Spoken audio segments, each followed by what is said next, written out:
खानदान की लड़की पहली बार अपने देहाती पति के घर पहुंची। वहां पहुंचते ही उसने देखा कि उसके पति की माँ माया रोल्स रॉयस की हवा में मछली सुखा रही थी। यह नजारा देखकर वह दंग रह गई। अंदर आकर जब उसने खाने की मेज देखी तो पाया कि घर की सारी चॉपस्टिकें शुद्ध चांदी की बनी हुई थीं। माया ने मुस्कुराते हुए समझाया कि ऐसे बर्तनों से मांस का असली स्वाद खराब नहीं होता। उनके समझाने पर लक्ष्मी ने अनमने ढंग से अबालोन का एक टुकड़ा चखा, लेकिन हैरानी की बात यह थी कि उसका स्वाद मिशेलिन होटल से भी बेहतर निकला। माया ने साफ कहा कि ये तो बस घर के साधारण खाने हैं। ये सुनते ही लक्ष्मी को एहसास हुआ कि उसके पति का घराना साधारण नहीं है। तभी उसका पति राजू, जो मछली बेचने गया था, घर लौट आया। लक्ष्मी ने पलटकर उसकी तरफ देखा और ठिठक गई। दरअसल दोनों पहले से एक दूसरे को जानते थे। बात बस एक दिन पहले की थी, जब राजू मछली बेचने गया था। रास्ते में अचानक एक बूढ़ी औरत गिर पड़ी। राजू ने इंसानियत दिखाते हुए उसे उठाने की कोशिश की, लेकिन उल्टे उसी बूढ़ी औरत ने उस पर इल्जाम लगा दिया कि उसने उसे गिराया है। यह तमाशा देखकर राहगीरों की भीड़ जुट गई। बूढ़ी औरत लगातार यही कहती रही कि राजू ने उसे टक्कर मारी है और अब उसे मुआवजा देना होगा। राजू कितनी भी सफाई देता,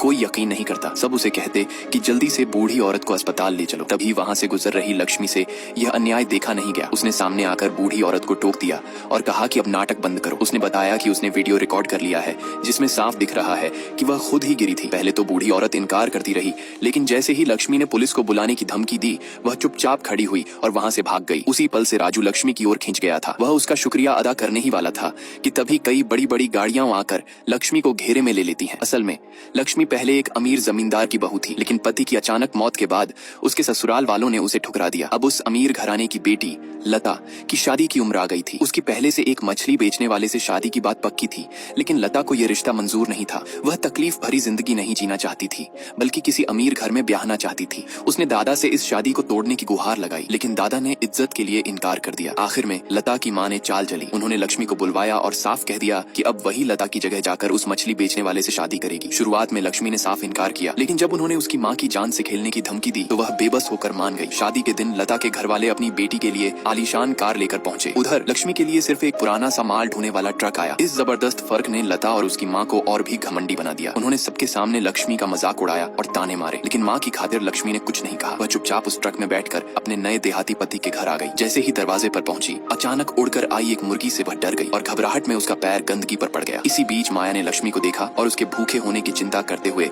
प्यार से खाने पर बुला लिया। जब लक्ष्मी ने मेज देखी तो उसके होश उड़ गए। वहाँ किंग क्रैब, अबालोन जैसे महंगे पकवान रखे थे और बर्तन भी शुद्ध चांदी के थे। लक्ष्मी अभी भी शक में थी कि तभी राजू अपनी छोटी तिपहिया गाड़ी पर वापस लौटा। दोनों की नजरें मिली और उन्होंने एक दूसरे को पहचान लिया। राजू भी सामने का नजारा देखकर हैरान रह गया। माँ की याद दिलाने पर राजू ने लक्ष्मी को तोहफा देना याद किया। अनिच्छा से लक्ष्मी ने मछली के तराजू लगे उस पैकेट को खोला, लेकिन अंदर सोने की चूड़ियों का ढेर देखकर वह दंग रह गई।